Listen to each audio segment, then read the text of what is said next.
Hola, buenas tardes a todos. Oh, Estamos aquí desde el Congreso Internacional ¿Quién dijo miedo? Con nuestra querida Esperanza Delfín. hola, buenas. Bienvenida. Gracias igualmente. Es un placer realmente tenerte aquí y hacer una entrevista a una persona tan especial y a la cual sé que todos van a disfrutar muchísimo la ponencia durante el Congreso. Pues bueno, yo estoy a vuestra disposición en todo lo que pueda colaborar. Aquí estoy. Bueno, yo les presento a Esperanza.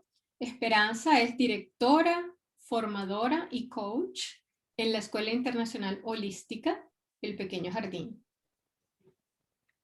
Cuéntanos un poquito de ese nombre tan bonito, El Pequeño Jardín, que le has puesto. Tienes una escuela donde trabajas muchísimas cosas y nada, háblanos un poco de qué trata lo que tú haces. Ujú. Pues bueno, la escuela El Pequeño Jardín viene de un capítulo de un libro que para mí es un libro, eh, por no decir el más importante, sí uno de los más importantes que llegaron a mi vida, y que se llama Un curso de milagros. Es un libro de entrenamiento mental, es un libro de metafísica, es un libro de espiritualidad, pero también es un libro de conocimiento de cómo podemos entrenar nuestra mente, ¿no? Porque el problema que fundamentalmente tenemos todos es nosotros con nuestra mente, ¿no? Y hay un capítulo en el que habla precisamente de que a través de ti mismo y de lo que tú consigues con tu propio trabajo, puedes hacer que otras personas lleguen a tu pequeño jardín, pues aquellas personas que llegan cansadas, perdidas del desierto, necesitando agua, ¿no? Y una sombra para cubrirse.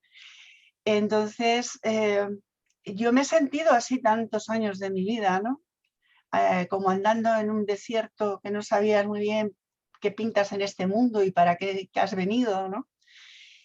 Que me pareció que cualquier persona se puede identificar con esta frase, y es decir, bueno, pues ya habéis llegado, bienvenidos al pequeño jardín y recobraros y disfrutad a partir de ahora del camino, ¿no? Exacto. Qué hermosa Esperanza. De hecho, una de las cosas que me parece hermosa del trabajo que tú haces es que veo que tienes más de 30 años en forma de voluntariado, trabajando en colaboración con diferentes instituciones. Por ejemplo, de instituciones de rehabilitación. Por favor, coméntanos un poco acerca de esa labor tan profunda y hermosa que haces. A ver, la verdad es que el mérito es porque tengo 64, quiero decir que es la propia vida, ¿no? Nadie llega a los 30 años en un bagaje si no es porque ya él mismo ha cubierto unas etapas de su vida. Yo empecé hace más de 30 años cuando empezó la primera epidemia de SIDA. Tampoco nadie sabía nada sobre la enfermedad. Yo tenía en ese momento una amiga que se la acababan de diagnosticar y vi cómo de repente su vida se hundió. Entonces yo me puse a buscar sitios para gente con el mismo problema que se pudiera unir, que no, porque era una lacra social, que ya nadie se te acercaba, que nadie te... Entonces, entonces yo busqué una asociación, me introduje en ella como voluntaria para que ella se animara a venir. Y a partir de ahí, pues luego ya estuve en otros sitios, por ejemplo, pues en asociaciones con problemas de toxicomanías, alcoholismo. También trabajé en prisiones con mujeres que, aparte de estar cumpliendo penas de cárcel, pues también tenían adicciones o problemas profundos, ¿no? A nivel de sociedad y familiar. Y todo esto yo lo he hecho como voluntaria, quiero decir que no trabajaba de una manera absoluta. Yo tenía un trabajo por una parte y luego pues hacía estos trabajos de voluntaria de una manera muy continuada, eso sí. Claro. Entonces en el año 2009 fue cuando empecé a dar clases. Empecé a darlas también gratuita con gente, sobre todo pues emigrantes que llegaban a España y que a lo mejor pues no tenían una cualificación, y empecé a dar clases de formación en ventas, de formación en marketing. Y después de esto pues ya fue cuando empecé a trabajar en el ámbito del tema más pues espiritual, ¿no? Porque la vida hacía que te llegaban personas que te planteaban problemas. ¿Y cómo tú los podías ayudar? Pues con lo que tú conocías, con lo que tú has estudiado y con lo que puedes darle a otro de ti, ¿no? Y ahí fue donde empecé ya más en este ámbito del sector del coaching. Y cuando creé la escuela fue porque me di cuenta de que todo esto es una labor formativa. Cuando una persona viene a hacer coaching, yo fundamentalmente lo que entiendo es que la persona lo que necesita es que la enseñes herramientas para que ella luego las pueda usar, porque no puedes hacer que una persona esté haciendo coaching toda su vida. No. Entonces, No, tienes que además que como enseñar. dices, es importante que primero trabajar en uno mismo, porque siempre tenemos muchas cosas que trabajar para luego poder ayudar a otros, ¿no? Es que es obvio, si tú no tienes una buena base contigo, todo lo demás es palabrería, porque tú no le puedes decir a otro, tú haz lo que yo te digo, pero no lo que yo haga, ¿no? Exacto. Y entonces creo que la base, en este caso, como te digo, yo sobre todo a partir del encuentro con el curso de un libro, de un curso de milagros, me di cuenta de cosas que yo había estudiado, porque he estudiado mucho. Yo estudié 6 años la Biblia, he estudiado la cábala judía, me quise convertir al judaísmo. Siempre he tenido un lado ahí entre religioso y espiritual, que era más espiritual, pero que la religión cada una tiene su punto, ¿no? Exacto. Pero ya en los últimos años yo me estaba quedando pequeña, quiero decir, no me valía la Biblia, no me valía la cábala, No encontrabas lo que realmente te llenaba, ¿no? había siempre un punto donde llegaba y era como que ya no puedo avanzar más de aquí.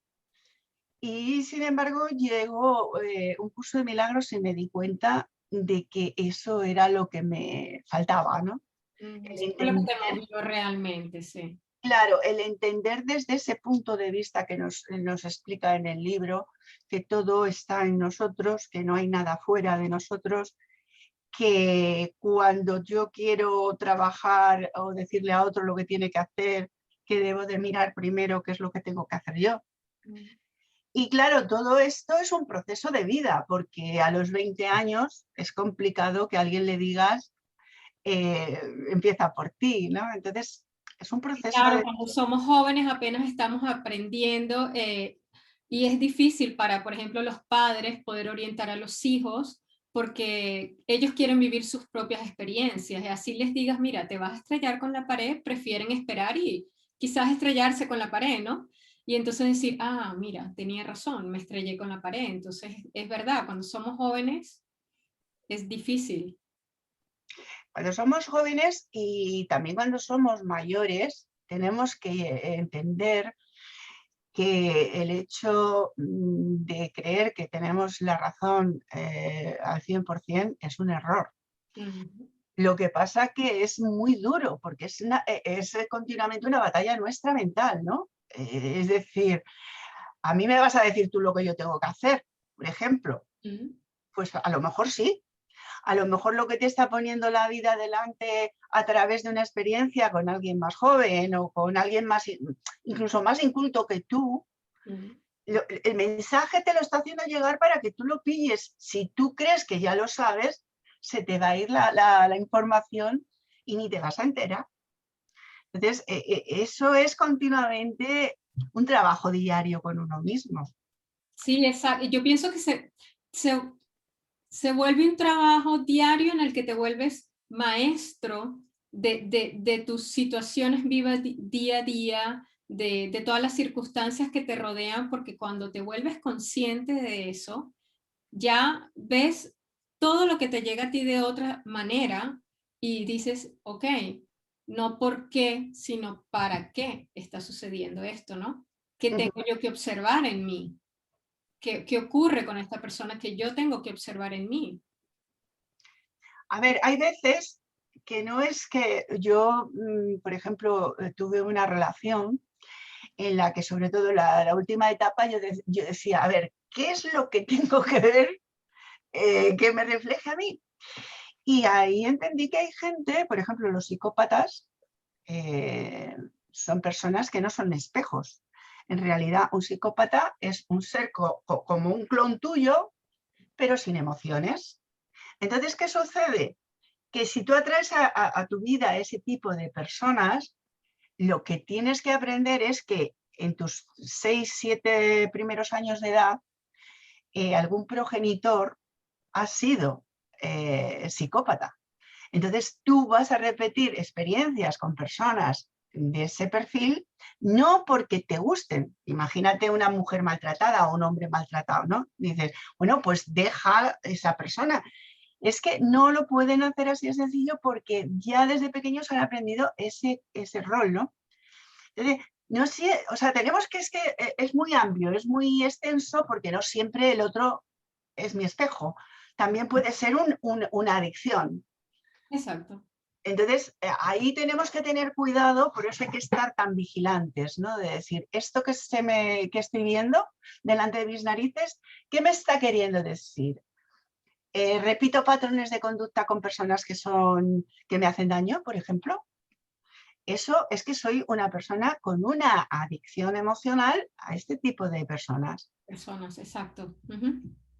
Hay otras veces que no, hay otras veces que viene una persona que te saca de los nervios y que te está mostrando algo que en el fondo es algo que es tuyo.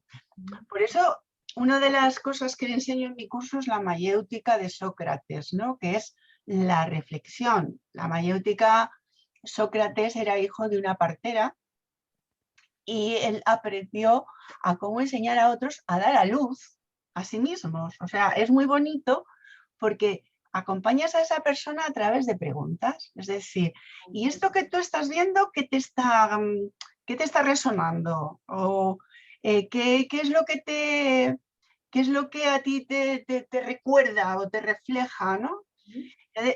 Tú no tienes que decirle a la persona, claro, que esto te pasa porque de pequeño te pasó esto. No, él solo tiene que llegar a ese punto y ahí está el coach, ¿no? Sí. Ahí está esa persona que tiene que ser muy, muy indiferente, no porque seas malo. Si un cirujano le doliera cortar el corazón a una persona, no lo podría sanar. Y yo tengo visto, sobre todo en determinadas escuelas, que se utiliza demasiado la sensiblería. O sea, ser sensible está muy bien, pero hasta un límite, quiero decir. Que yo por ser muy sensible con un alcohólico no quiere decir que vaya a permitir que lo sea. Exactamente. Ujú. Entonces, hay que tener un equilibrio, hay que buscar continuamente un equilibrio entre lo que es ser humano y otra cosa es el exceso sensiblero de que todo es happy, de que hay ponis y nubes de colores y todos somos uno, porque todos somos uno hasta que uno te debe 1.000 euros o 100 euros. Entonces ya ahí ya todos somos uno menos este. Exactamente, correcto. Esperanza, y cuéntame un poquito acerca de la ponencia que vas a tener 20 minutos para hablar de tu ponencia que se llama La pérdida del espíritu humano y la pandemia. ¿Qué vamos a ver ahí contigo? Pues vamos a ver mucho de por qué está ocurriendo lo que está ocurriendo, de qué manera poco a poco, ya hace 2000 años cuando vino Jesucristo, vino como a darnos el último flash de recuerdo, ¿no? De decir, si se os está yendo la olla, amaos como yo os he amado. Y además hay otra frase que es muy importante, que es, no pienses de tu prójimo lo que no quieras que piensen de ti. No es no hagas, es no pienses. ¿Por qué? Porque en el momento que tú estás pensando, ya estás generando ese potencial. Y en un momento determinado, tú puedes pensarlo y luego decir con tu boca, qué simpático eres, ¿no? Y estás pensando lo contrario. Tú has creado ese potencial y al final ese potencial lo va a recibir otro ser humano en su cerebro, somos antenas, y al final pues se va a ejecutar lo que tú has pensado. Yo lo mataría, yo lo tiraría por un pozo, yo... Entonces, esto lo hemos ido perdiendo, esto la humanidad lo sabía antes, lo sabían los filósofos, lo sabían los sabios, lo sabía, todo el mundo sabía que utilizar, cómo aprender a utilizar el cerebro bien y de violencias con los pensamientos hacia otros, y eso lo hemos ido perdiendo hasta el punto de que ahora mismo hay una violencia tan brutal que es lo que estamos viviendo, es las consecuencias de lo que estamos viviendo. Entonces, estamos tan enfermos que lo que vemos fuera es nuestra propia enfermedad interna. O sea, nunca la enfermedad es al revés, nunca nos ponemos malos físicamente. El origen de la enfermedad está siempre en nuestra psique y en nuestro espíritu. Y como última prueba, el cuerpo se queja, ¿no? Sí, por eso dicen que la boca, el cuerpo grita lo que la boca calla, ¿no? Claro, claro. Entonces es darnos cuenta de que la humanidad tiene una infección galopante de miedo. Y contra esa infección tiene que haber un ejército de personas conscientes, no voy a decir ya iluminadas ni despiertas, porque es que también está muy manida la palabrita, pero sí conscientes de que lo que tenemos es una infección no de virus, de miedo. Y el miedo atrae más miedo.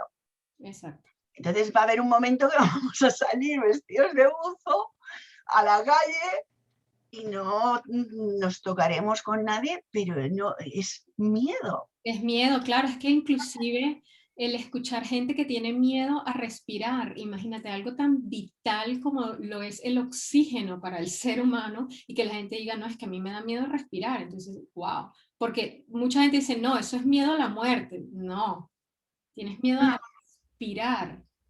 Ya no tenemos miedo a la muerte, tenemos miedo a pensar en morirnos. O sea, ya es el paroxismo. Hay una cuestión que es importante también de saber y que la sabían los antiguos, y es que el universo es doble. O sea, y ahora mismo estamos al final de un ciclo de casi 26.000 años en el que el tiempo se está terminando de desdoblar y la humanidad tenemos que equilibrar todos esos pensamientos que el ser humano ha emitido durante 26.000 años, tenemos que limpiarlos para que el nuevo ciclo de 26.000 años que empiece desde cero, sin asesinatos, sin odios, sin crímenes, sin nada. Y entonces eso la gente no lo sabe. Ahora mismo está todo el mundo paralizado del miedo y mientras tanto el cosmos sigue su evolución y o nos ponemos las pilas o no sé, tendrá que venir una catarsis mucho más grande, desgraciadamente. Exactamente, es que ese es el problema. Y pienso que eso es lo bonito de este congreso, ¿no? Que venimos aquí todos juntos a ayudar a la gente a trabajar juntos en el miedo, en cómo hacer un cambio en la mentalidad del ser humano para parar precisamente esa catarsis que está ocurriendo, porque es una bola que crece, crece, crece, crece y se va a llegar un momento que nadie la va a poder parar. Y solamente nosotros como seres humanos A podemos ver, hacerlo, ¿no? es duro, pero es que nadie nunca, la verdad en este mundo nunca lo ha tenido fácil. Quiere decirse que precisamente venimos a un mundo, venimos a una existencia. Cuando la gente dice, vamos a cambiar el mundo, eso lo puedes decir con 20 años. Este mundo, una cosa que yo aprendí en Kabbalah es que este mundo es lo que es. Esto es un gimnasio. No pidas que esto sea un restaurante o que esto sea una boutique. Este mundo es un gimnasio y es a lo que vienes. Este mundo no va a cambiar porque sirve para lo que sirve. Entonces, no cambies el mundo, cambia tú. Correcto. O sea, tú no le digas a otro, oye, hay que ver qué miedoso que eres. No, mírate tú tus propios miedos. ¿Dónde? Yo, por ejemplo, a mí me ha pasado, he dejado de tener amistades supuestas pues porque ellos opinan de una manera diferente a como yo veo el tema del bichito este, ¿no? Entonces, pues me parece muy lamentable, ¿no? Que que la gente por miedo deje de hablar o deje de comunicarse, o además Y es que se han perdido muchas cosas, ¿no? Esperanza, se ha perdido la empatía, inclusive, con nuestros semejantes, el respeto a la individualidad, a que cada quien tiene el derecho de opinar de una manera o de otra, eh, y que no porque tú opines de una manera me tiene que afectar a mí, porque esa es tu opinión, eso es como tú te sientes y yo tengo que respetarlo, porque obviamente yo quiero que también respeten la mía, ¿no? Entonces, se han perdido muchos valores, pienso yo, eh, a nivel de muchos años, ¿no? De generaciones tras generaciones, y ahora yo pienso que con esto de la pandemia, pues es cuando se está empezando a ver las consecuencias de toda esa pérdida de valores, ¿no? A ver, hay un problema también muy importante. Yo, por ejemplo, pues aparte de coach y de todo esto, soy especialista en hipnosis. Entonces, yo sé, desde el principio que empezó, por ejemplo, todo esto, yo dejé de ver absolutamente la televisión. Nunca más la he vuelto a poner. ¿Por qué? Porque sé lo que es la hipnosis. Entonces, yo sé que hay una gran parte de gente a nivel mundial que está totalmente seducida e hipnotizada por los medios de comunicación. O sea, es como la gota malaya. Todos los días, todos los días, todos los días. Odio, enfermedad, muerte. Miedo. Entonces, llega un momento que, vamos, si yo hubiera seguido poniendo la televisión, estaría igual de chalada que lo que veo que pasa en la calle, ¿entiendes? Entonces, el problema, pues, es que la gente tampoco cambia sus sistemas, ¿no? Entonces, si sigues todos los días poniendo la misma basura, pues todos los días vas a llenar tu cabeza de basura. Correcto. Es complicado porque, claro, luchar contra lo que dice el presidente de la ONU de América o de España o del presidente del país que sea, es difícil porque estás bajo un estado de hipnosis.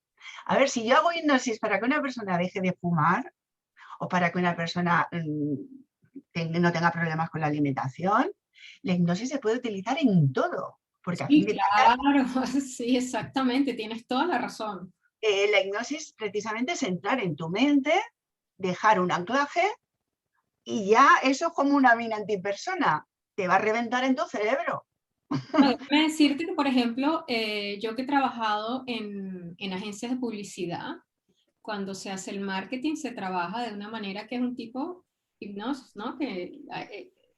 Claro.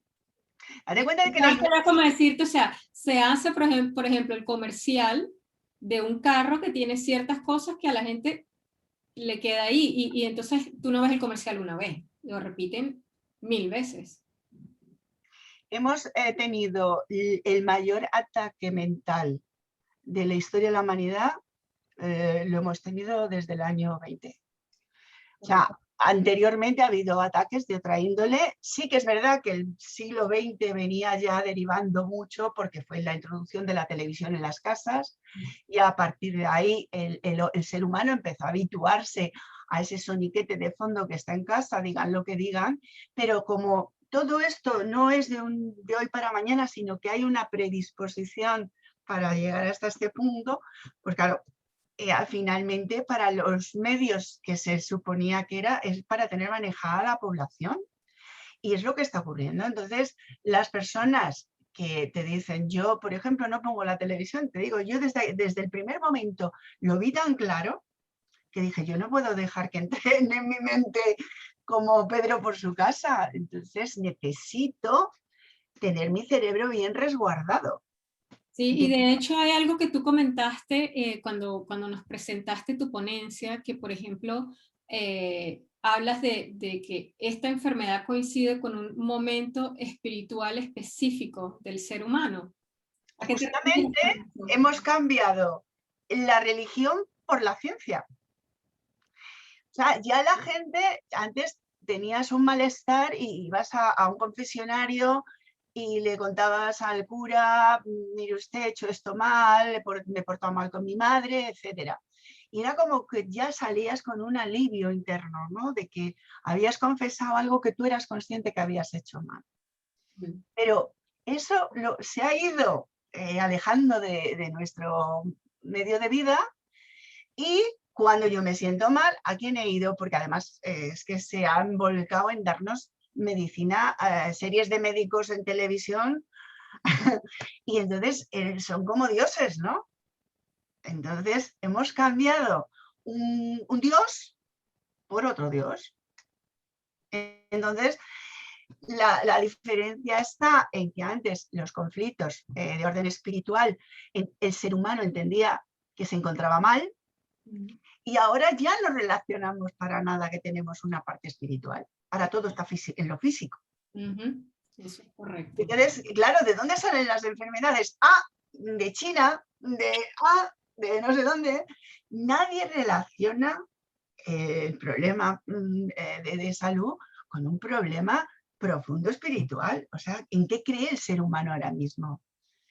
¿Qué nos mueve? ¿Para qué hemos venido aquí? Todas esas preguntas que toda la historia de la humanidad se ha hecho el ser humano, ya no, ya vas al médico directamente a que te diga algo.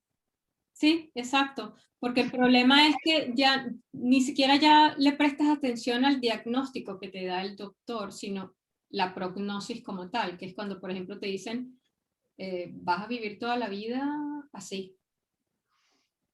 Y ya, y la persona se queda con eso. Yo conozco casos así, y yo les digo, pero ya va, espérate, eso tiene solución. Y ahí, mira, ahí está esta opción. ¿Qué has probado? Ah, no, nada, porque a mí me dijeron que yo tenía que estar así el resto de mi vida. Y tú dices, pero ¿quieres estar así el resto de tu vida? Esa parte que la gente le da, ¿a qué le das ese poder, no? Claro, pero es que fíjate, volvemos al tema de la manipulación mental. Si tú te das cuenta en la televisión, lo mismo te están anunciando comida basura que a renglón seguido te anuncian un antiácido. Sí. Entonces, donde te están dando el problema, te venden también la solución. Entonces, claro, ya, ¿para qué vas a necesitar considerar que eso es un problema espiritual, no? Si realmente aquí lo único que me están diciendo es que si tengo para comprarme la comida basura, que guarde un poco de dinero para luego que no me duela el estómago por haber comido algo que no está bien hecho, ¿no? Entonces, la situación pasa porque ya el ser humano no considera que su propia manera de pensar sirva para algo. Porque hay otro que es el que tiene que decirte lo que tienes que creer. ¿Qué hacer? Entonces, hemos llegado a un grado tan absurdo de existencia en el que, ¿qué sentido tiene entonces si todo el mundo te tiene que decir lo que tienes que hacer? El médico, el abogado, el guardia.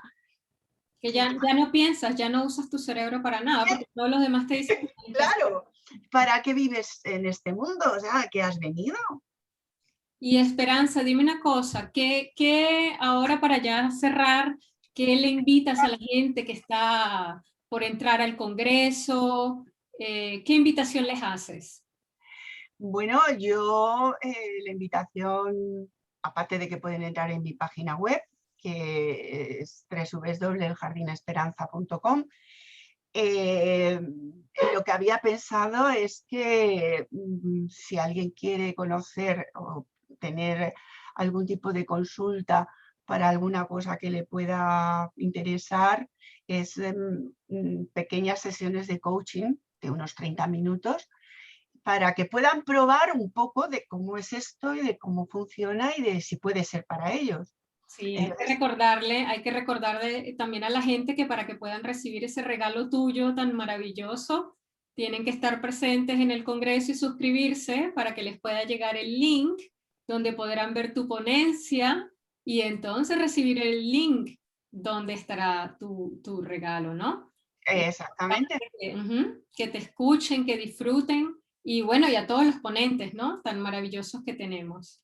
claro. Esperanza, la verdad ha sido magnífico hablar contigo, súper enriquecedor.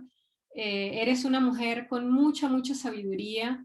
Gracias por esa labor tan hermosa que haces con tanta gente que lo necesita, porque el mundo necesita gente como tú. Y la verdad es que me siento súper, súper orgullosa de haber hablado contigo, porque la verdad es que cuando estuve estudiando y leyendo acerca de ti, eh, entre más leía decía, wow, porque esa es mi labor también, ¿sabes? Ayudar a la gente. Yo trabajo ayudando a ancianos, gente enferma, y esa es la gente que se necesita hoy en día. Que apoyemos, que demos a los que necesitan, a los que no saben cómo salir de esa oscuridad, como tú contaste al principio, que no saben qué más hago de mi vida. eh, son personas como tú que necesitamos para poder ayudar a la humanidad. Así que gracias. Pues no, gracias a ti por esta oportunidad de que me pueda conocer más gente. Y esto es para gente como nosotros en general, que tenemos una edad que la mayoría nos quieren ver muertos ya, porque somos muchos y de más de 60 años ya estorbamos mucho. Sin embargo, creo que justamente por eso nuestra generación ahora mismo tiene una función muy importante, y es que somos la memoria de lo que es todavía los últimos retazos del ser humano del siglo XX. Y eso Exacto. lo podemos transmitir a la gente joven hoy en día, que nada más que está acostumbrada a conocer las cosas a través de películas, de videoplays y de tal. Y yo creo que por eso tienen tanta necesidad de que nos muramos pronto, porque somos el último bastión que podemos aportar conocimiento todavía. Hay que aprovecharlo, hay que aprovecharlo Claro, al máximo. es decir, me voy a morir y todo el conocimiento y toda la experiencia no va a servir de nada, va a tener que llegar la gente a la Wikipedia antes de poder que otro ser humano le cuente las cosas, ¿no? Es muy, muy, muy penoso. Sí, desafortunadamente tienes razón. Así es. Esperanza, muchas gracias. Gracias por tu tiempo, por acompañarnos. Esto es un regalo que le damos a los participantes del Congreso y a los que no se han suscrito también, apúrense porque se nos acaban las plazas, para que conozcan a los ponentes y para que vean que van a aprender, que se van a llevar cosas de muchísimo valor con gente que tiene muchísima, muchísima experiencia como Esperanza Delfín. Así que bueno, nos vemos en el Congreso y gracias, Esperanza. Gracias a ti, corazón. Buen día. Chao.